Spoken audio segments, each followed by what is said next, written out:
Here's how to add a free VPN extension to Google Chrome and start browsing securely.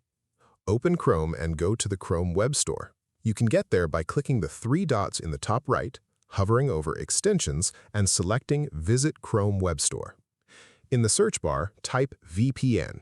The most trusted free options with strong reputations are Windscribe, Proton VPN, and TunnelBear. All three have millions of users, clear privacy policies, and no log commitments. Avoid any VPN extension with very few reviews or unclear ownership, since free VPNs from unknown developers have been caught selling user data. Find your chosen extension, click Add to Chrome, and confirm by clicking Add Extension. Once installed, click the VPN icon in your Chrome toolbar. Select a server location from the list. Choosing a server close to you gives the best speed, while choosing a specific country lets you access region-restricted content.